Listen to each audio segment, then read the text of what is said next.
Ladies and gentlemen, today we're here to discuss a very special 2023 champion, and that champion is none other than Kushala. Which is crazy because I was expecting Gladiator to win the poll since he just got buffed like Monday or something, but it seems that some people just want to see the world burn, literally. And so here we have Kushala.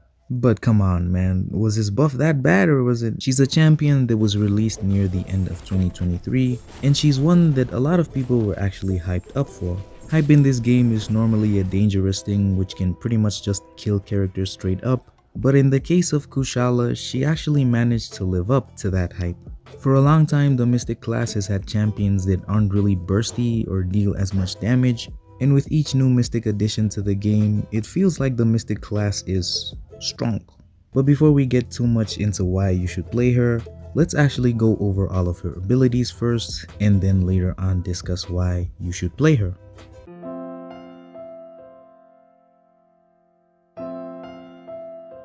Since she's a Ghost Rider-esque champion, she's immune to bleed as well as incinerate effects. All of her attacks deal energy damage, her combat power rate is reduced by 20%, and her personal damaging debuffs are paused during her special attacks. As for her Hunter of Might, her light attacks have a 40% base chance to place an indefinite ignition buff. The chance is increased by 20% flat if the opponent has a Soul Barb, and the max amount of ignition buffs that the opponent can have is 10.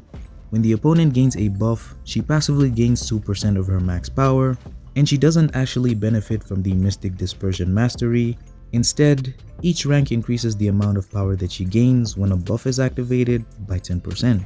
Moving on to her Blessings of the Eagle, and the max stacks of these is 3 each. She gains a Blessing of Wisdom when either champion performs a well-timed block, allowing her to block unblockable special attacks from non-science champions, and she also passively regenerates 25% of the damage that was taken from the block.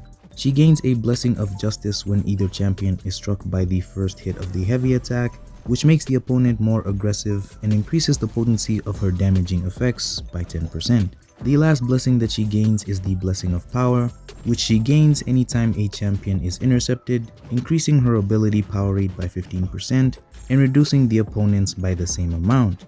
These blessings are not affected by ability accuracy, and each of them lasts for 12 seconds, plus an additional 15 seconds if activated while either champion is performing or recovering from a special attack. Whenever she activates a blessing while both or other blessings have more active stacks, she pauses all of them for 3 seconds. The ability accuracy of her personal effects as well as the parry mastery is increased by 35% for each unique blessing active, but let's actually move over to her special attacks. The Special 1. On the final hit, each buff on the opponent has a 50% chance to be nullified, and for each buff that is actually nullified, she then inflicts an Incinerate debuff, dealing a lot of energy damage over 18 seconds, and it inflicts 4 additional Incinerates onto the opponent while they're soul barbed or if they're degenerating. The Special 2. The final hit consumes 30% of the ignition buffs on the opponent to inflict a soul barb with a certain potency per debuff for 15 seconds, and the max stacks of these soul barbs you can have is 3 stacks. The duration is increased by 0.75 seconds for each buff that's consumed and for each incinerate effect that's actually on the opponent. And last but not least, the Special 3.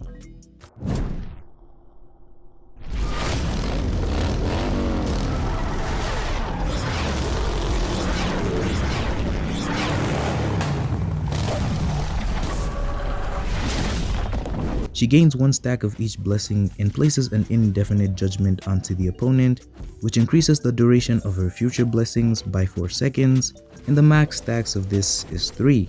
For each active blessing when throwing the special attack, it inflicts a degeneration debuff dealing a certain amount of direct damage over 8 seconds, and the max stacks of these degens is 9.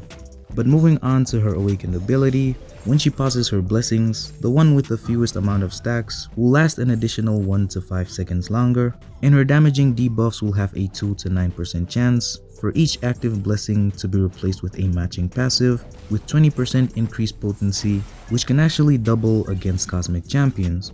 And lastly, she will not benefit from the Despair Mastery, and instead, she will reduce the opponent's regen rate by 8% for each debuff or personal damaging passive active on them, up to a maximum of 100%, and each rank in the Despair Mastery increases this reduction by 4% and the maximum by 10%. Oh boy, that's a lot of yapping, right? And that is pretty much it for all of her abilities. Her playstyle revolves around nullifying buffs to then deal incinerate damage, or punishing the opponent for actually having buffs in the first place. Like I said, it's a very simple kit, but with all the extras added into her kit, such as being able to block unblockable special attacks, such as making the opponent more aggressive and gaining more power when the opponent gains a buff, it's pretty much all of these things that come together and make her Kushala. But moving on to her attire, and it's actually pretty clean. The fit as a whole is very cool and very simple, with some additions to represent her culture, of course. There we have an eagle feather, and right there we have a pocket knife, as well as the markings on the face and the color overall. The flaming hands are really cool, but how do you shake someone's hand with those? And of course the eyes are just horrifying. Her profile picture is also really solid and actually looks really good, so I'll actually be giving this a 7 out of 10. Very simple, nothing too extra, except for the burning hands. But anyways, on to the topic of why you should play her. It's one reason and one reason alone: damage. For a Mystic champion, Kushala deals a lot of that damage. Whether it's with the Incinerates or whether it's with the Soul Barb, her damage is so good to the point where you can actually go ahead and use her in Necropolis. But of course, when you consider damage alone, it's not the only reason why people play her. The other reason is for her utility, which in my opinion is just, chef's kiss. So many unique things and so many small details put together that just make an incredible Mystic champion. It still kind of bugs me that she's rank 1. I do plan on taking her up, but there's always a lot of resources but never enough gold. She's definitely not a must-have champion in the game, but the moment you start to consider things like battlegrounds, she's a pretty good addition to have. She can counter Onslaught, she can counter, what's his name? The old guy, and she counters them at incredible speeds. Overall, I think she's a really good champion, good damage, good utility, and she's part of the Ghost Rider squad, so that's another plus. Sadly, if you don't have her, you'll pretty much just have to stick with your Mordo, and yes, she is better than Mordo. The drip is better, she's literally on a motorbike. There's nothing that this man has on her, except for maybe being a better defender, but oh well. And that is pretty much it for Kushala. Let me know down in the comments who next I should make a video on. Make sure to join my Discord group, the link will be down in the description. And yeah, I'll see you guys in the next one. Peace!